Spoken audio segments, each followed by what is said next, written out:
Olá, pessoal. Continuando o estudo do direito previdenciário. Nessa aula, nós iremos tratar do segurado especial, do trabalhador avulso e, filiação e inscrição dos segurados. Então, vamos lá, começando sobre segurado especial comigo na tela.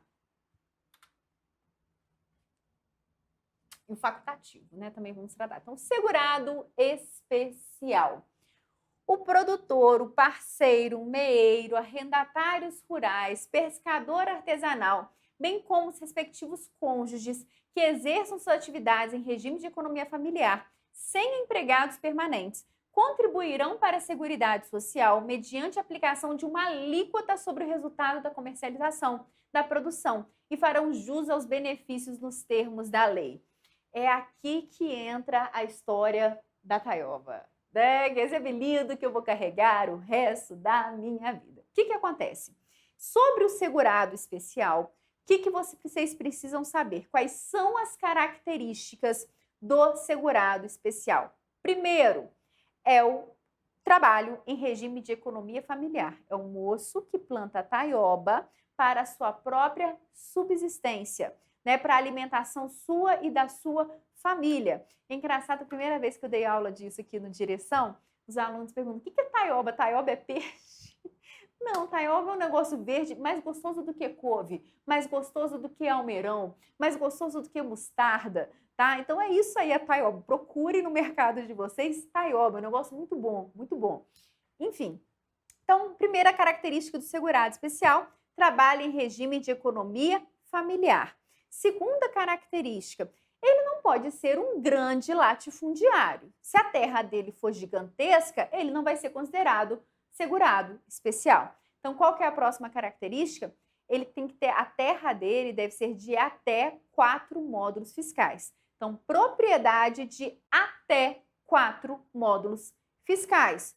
Outra característica, esse segurado especial, ele pode ser também considerado pescador artesanal. Então, terceira característica, pescador artesanal, que trabalha em uma pequena embarcação. E o que é considerado pequena embarcação? Até 20 de arqueação bruta.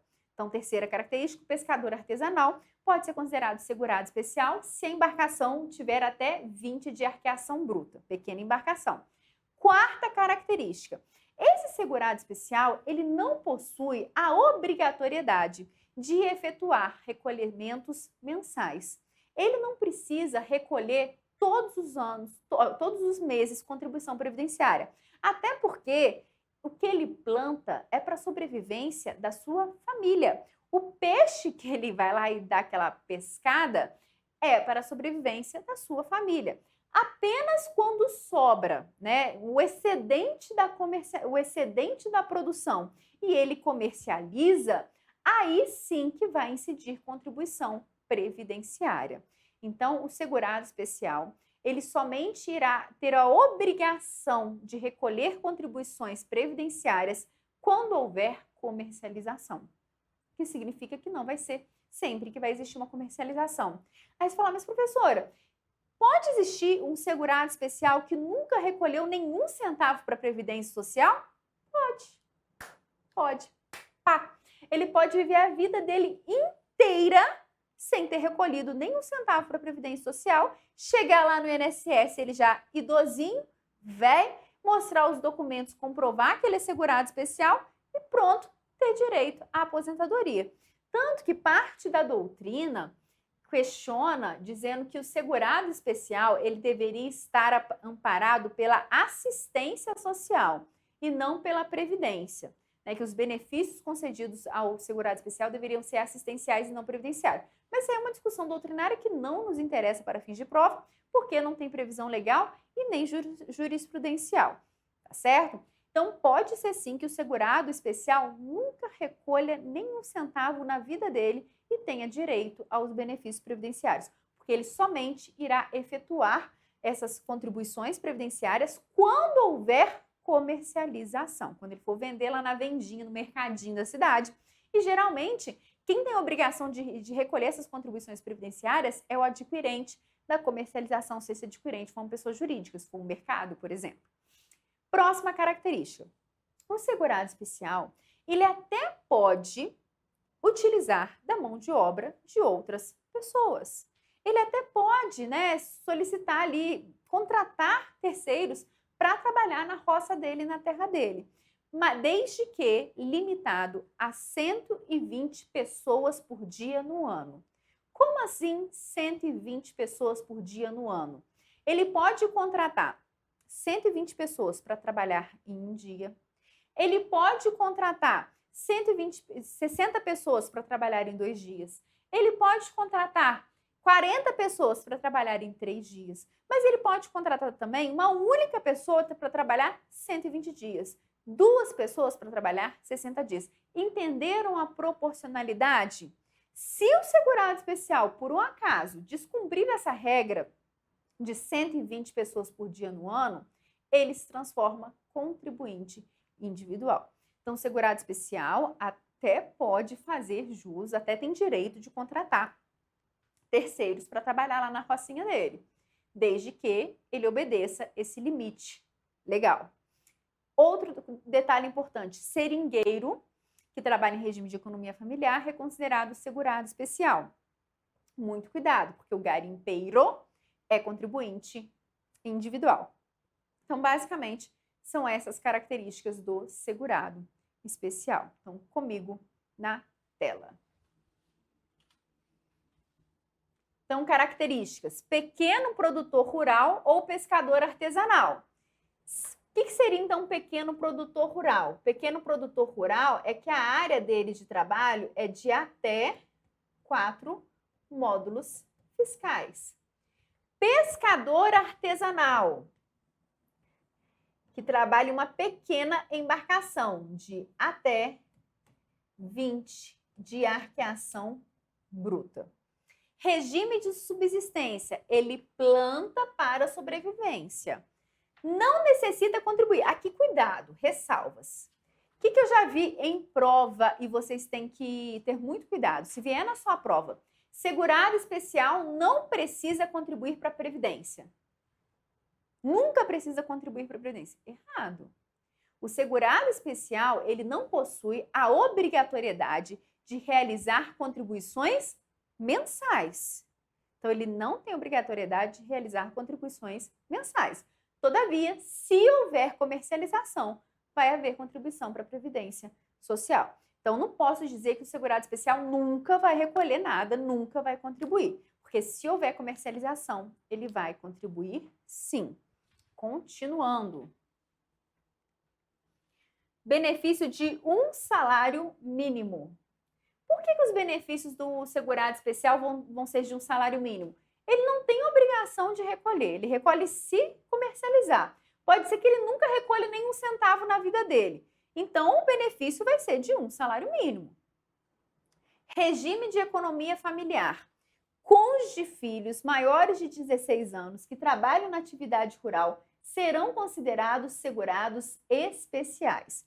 Então, cônjuges, filhos, galera toda maior de 16 anos que trabalha na atividade rural serão considerados segurados especiais. Aí você fala, professora, mas na roça o povo começa a trabalhar com 12 anos de idade, é com 13 anos de idade, com 11 anos de idade. Tá, a gente sabe disso. O certo seria a partir dos 16 anos de idade. Mas aquele menino que começou a trabalhar na roça com 12 anos de idade, existe uma súmula da Turma Nacional de Uniformização de Jurisprudência que vem nos dizendo que ele vai ter considerado, esse período de trabalho rural vai ser considerado, tá? Aqui eu aproveito e te conto uma fofoca, vocês que gostam da fofoca bomba. Como o segurado especial, ele não tem obrigatoriedade de efetuar recolhimentos mensais, o que o brasileiro gosta de fazer? Me conta. O que ele gosta? De dar aquela burlada na legislação e dar um jeitinho, né? Assim que fala, dar um jeitinho e conseguir algum benefício. Tem uma história de um juiz, né? Que ele passou no concurso de cartório, né? Essa história, assim, dizem, né? Em outra cidade, em outro estado, e fofoca que vai rolando. Passou no concurso de cartório para ganhar, sei lá, uns 600 mil por mês, que cartório, eu já falei, arruma um amigo, dono de cartório, bota as crianças para né, para ele ser padrinho das crianças, madrinha, resolve o seu problema aí da viagem para Disney. Aí, o que acontece? Ele, como juiz, ele não poderia tomar posse no concurso dele de cartório, ele teria que abrir mão da magistratura, porque não poderia acumular. E ele ainda não era aposentado. Só que ele tinha uma terrinha rural, né? A família dele tinha uma terrinha rural. O que ele pegou e fez? Entrou com processo administrativo no INSS, alegando que era segurado especial lá quando ele era criança, adolescente, para contar como tempo de contribuição, para conseguir se aposentar como juiz e tomar posse no concurso de cartório. Gente, ambição é um trem, né? Vai todo mundo para o umbral, essa que é a verdade, porque já ia ganhar super bem lá no concurso dele de cartório, mas aí ele pegou e alegou isso para ir já aposentado, porque aposentado ele poderia ter a aposentadoria dele e tomar posse no concurso de cartório. O que ele não poderia fazer é continuar como juiz e com o cartório. Então foi lá, por causa daquela terrinha rural que ele tinha, de até 4 módulos fiscais, alegou que trabalhava lá na adolescência, entrou com processo administrativo, falando que era segurado especial. É isso aí que muita gente faz, e o rombo da Previdência, o pessoal fala, é um absurdo pagar aposentadoria para segurado especial, a pessoa nunca recolheu, é um absurdo pagar LOAS. A questão é o seguinte, se todo mundo fizesse as coisas corretas, se todo mundo seguisse a lei e parasse com esse negócio de jeitinho para se dar bem, para conseguir algum benefício, para conseguir alguma coisa, as coisas iriam funcionar melhor. O erro, o problema, não está necessariamente na legislação. Tem partes da legislação que é tudo muito lindo, muito romântico, você fica até emocionado. O problema é, as pessoas não cumprem. Se todo mundo fizesse, é muito fácil de pegar a ponta, político corrupto, nossa, que absurdo, ele roubou, ele fez o quê? Quantas vezes você já não pulou uma fila, você já enfiou na frente dos outros na hora da fila?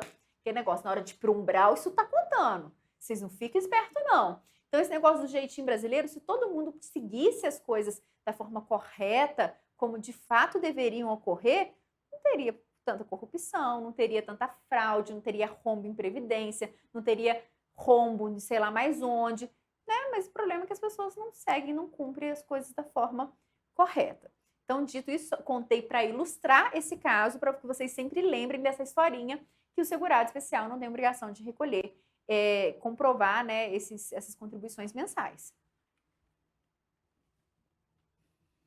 Regime de economia familiar, falei já, limite da propriedade até 4 módulos fiscais. Aí fala, mas professora, o que é 4 módulos fiscais? É uma unidade de medida, não precisa saber o que é 4 módulos fiscais, não. O que vale 4 módulos fiscais? Não tem necessidade. Resida em imóvel rural ou conglomerado urbano próximo a ele. Auxílio eventual de terceiros de 120 pessoas por dia no ano. Já te expliquei o que é isso. Então, estas aqui são as principais características de um segurado especial.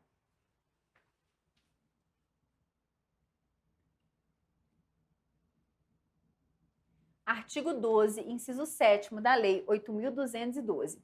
Considera-se segurado especial a pessoa física residente no imóvel rural ou em aglomerado urbano ou rural próximo a ele, que individualmente ou em regime de economia familiar, ainda que com auxílio eventual de terceiros, a título de mútua colaboração na condição de produtor, seja proprietário, usufrutuário, possuidor, assentado, parceiro, meeiro, outorgado, comodatário, arrendatário rurais, que explore atividade agropecuária em área de até 4 módulos fiscais. Seringueiro, já está anotado no seu caderno que eu te pedi. Seringueiro ou extrativista vegetal que exerce suas atividades nos termos do inciso 12 do caput do artigo 2º da Lei 9.985 e faça dessas atividades o principal meio de vida. Pescador artesanal ou a este assemelhado que faça da pesca profissão habitual ou principal meio de vida. Então, pescador artesanal que trabalha em pequena embarcação de até 20 de arqueação bruta. O cônjuge ou companheiro, bem como o filho maior de 16 anos de idade, ou a este equiparado, do segurado que tratam as alíneas A e B deste inciso, que comprovadamente trabalhem como grupo familiar respectivo. Regime de economia familiar. Entende-se como regime de economia familiar a atividade em que o trabalhador dos membros da família é indispensável à própria subsistência e ao desenvolvimento socioeconômico do núcleo familiar, e é exercido em condições de mútua dependência e colaboração, sem a utilização de empregados permanentes. O limite é de 120 pessoas por dia no ano. Pescador artesanal. Considera-se pescador artesanal aquele que individualmente ou em regime de economia familiar faz da pesca sua profissão habitual ou meio de vida, desde que não utilize embarcação ou utilize embarcação de pequeno porte, que nós vimos que é de até 20 de arqueação bruta. Considera-se assemelhado ao pescador artesanal aquele que realiza atividade de apoio à pesca artesanal, exercendo trabalhos de confecção e de reparos de artes e petrechos da pesca ou de reparos em embarcações de pequeno porte, ou atuando no processo de produtos de pesca artesanal. As embarcações que operam na pesca comercial classificam-se em pequeno porte até 20, menor que 20 de arqueação bruta. Contratação de trabalhadores temporários. O grupo familiar poderá utilizar-se de empregados contratados por prazo determinado ou trabalhador de que trata a linha G do inciso 5º, em razão de, no máximo, 120 pessoas por dia no ano civil, em períodos corridos ou intercalados, ou ainda por tempo equivalente a horas de trabalho, não sendo computado esse prazo no período de afastamento em decorrente de percepção de auxílio-doença. Agora, olha só a alteração do decreto, isso aqui já é texto do decreto 10.410. O grupo familiar poderá utilizar-se de empregado contratado no prazo, inclusive daquele referido na linha R do inciso 1 do caput, ou de trabalhador de que trata no inciso J, a razão de, no máximo, 120 pessoas por dia no ano civil, em período corridos ou intercalados, ou ainda por tempo equivalente em horas de trabalho, a razão de 8 horas por dia e 40 horas semanais por semana, hipótese em que os períodos de afastamento em decorrência da percepção do auxílio por incapacidade temporária não serão computados. Questão aqui é o momento da dica de sucesso. Se der um branco na sua mente na hora da prova, o que você vai chutar? Precisou chutar. O que você vai chutar? Deixa eu te contar. Número cabalístico, tá? O número mágico aqui do segurado especial é 120. O que acontece?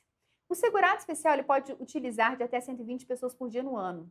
O segurado especial, conforme nós veremos, pode trabalhar até 120 dias no ano em outra categoria que não seja segurado especial. O segurado especial que explore o turismo pode explorar esse turismo por até 120 dias no ano. Então, o número mágico no que diz respeito ao segurado especial é 120. Veio na sua prova, está falando de segurado especial, plantador de taioba. Veio um número lá, você não tem certeza, você chuta no 120. Porque a maioria da numeração, das numerações gerais que diz respeito ao segurado especial, 120. 120 pessoas por dia no ano, 120 dias que ele pode trabalhar em outra atividade, 120 dias que ele pode explorar o turismo na sua pequena propriedade rural. Então, dica de sucesso, o número é 120.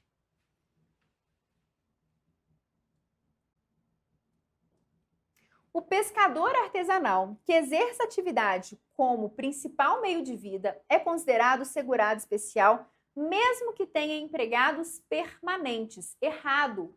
Por que está errado? Porque ele pode usufruir de até 120 pessoas por dia no ano.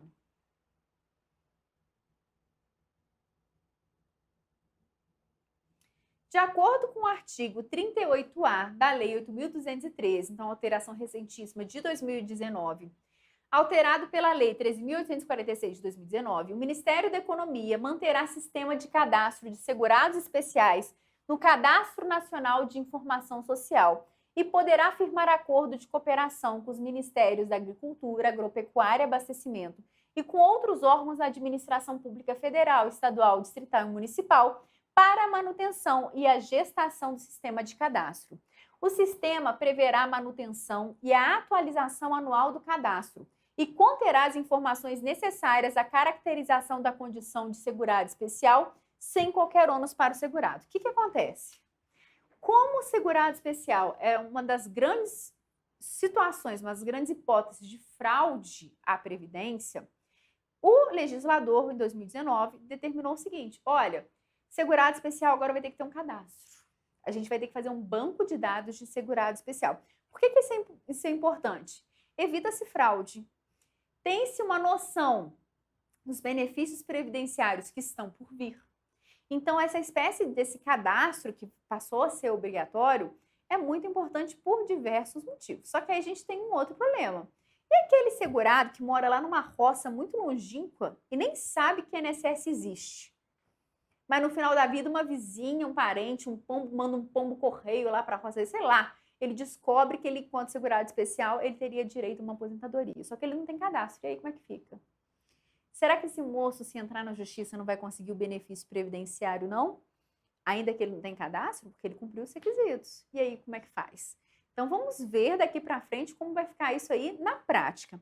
Mas, para fins de prova, é importante que vocês saibam que agora é exigido um registro do segurado especial, com o intuito de evitar fraudes e com o intuito até de uma prevenção da Previdência para ter ideia aí de quantos benefícios previdenciários para o segurado especial podem estar por vir.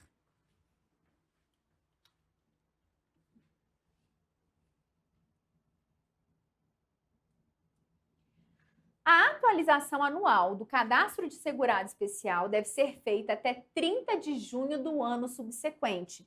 Decorrido este prazo, o segurado especial só poderá computar o período de trabalho rural se efetuado em época própria o recolhimento da contribuição sobre a comercialização da produção rural.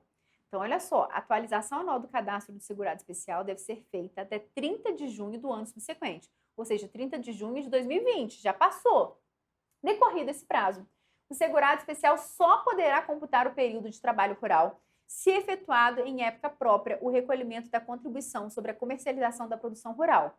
É vedada a atualização cadastral do segurado especial após o prazo de 5 anos, contado da data estabelecida para atualização, 30 de junho do ano subsequente, que é 2020. A partir de 1º de janeiro de 2023, a comprovação da condição de exercício de atividade rural do segurado especial ocorrerá exclusivamente pelas informações constantes do cadastro dos segurados especiais. Até 1º de janeiro de 2025, o cadastro dos segurados especiais poderá ser realizado, atualizado e corrigido.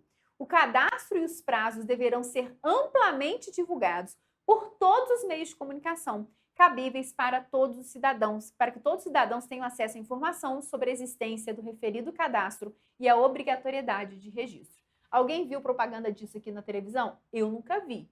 Que ampla divulgação foi essa que ninguém ficou sabendo?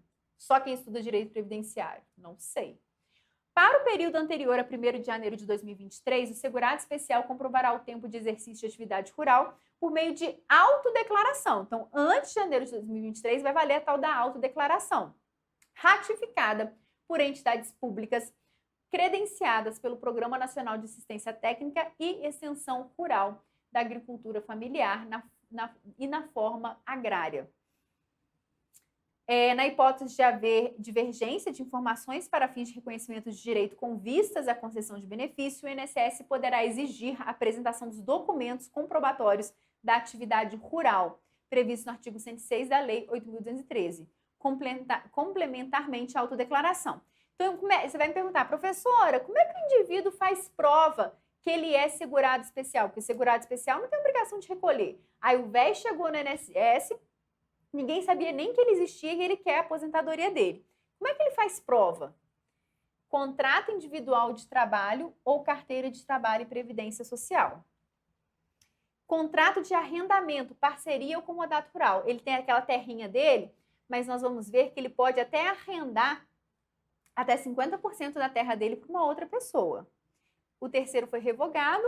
Declaração de aptidão ao Programa Nacional de Fortalecimento da Agricultura, desde que trata o inciso 2 do caput e inciso 2 da Lei 2.188, ou por documento que substitua emitido apenas por instituições e organizações públicas. Bloco de notas do produtor rural. Olha só, o que é isso? Não sei. Bloco de notas do produtor rural. Notas fiscais, aqui sim, notas fiscais de entrega de mercadoria. de que trata o parágrafo 7º do artigo 30 da Lei 8.212, emitidas pela empresa adquirente da produção, com indicação do nome do segurado quando vendedor. Sobrou taioba, ele vendeu para o mercadinho lá da esquina, guardou a nota fiscal. Documentos fiscais relativos à entrega da produção rural cooperativa agrícola, entreposto de pescado, ou outros, com indicação de segurado como vendedor ou consignante. Comprovante de recolhimento e contribuição à Previdência Social, decorrentes da comercialização da produção. Cópia da declaração de imposto de renda com indicação da renda proveniente da comercialização de produção rural. Licença de ocupação ou permissão outorgada pelo INCRA. Salientamos que a Lei 13.846 revogou o inciso 3º, que possibilitava a comprovação de atividade rural mediante declaração fundamentada do sindicato. O que acontece?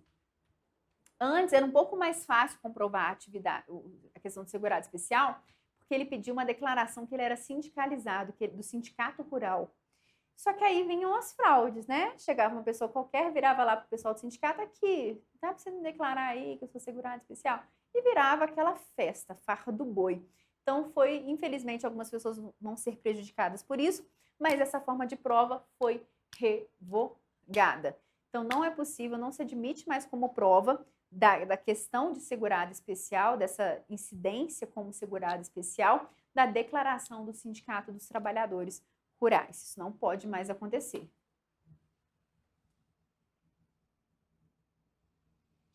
Não descaracteriza a qualidade de segurado especial. Pessoal, vou rodar a vinheta, um segundinho e já volto.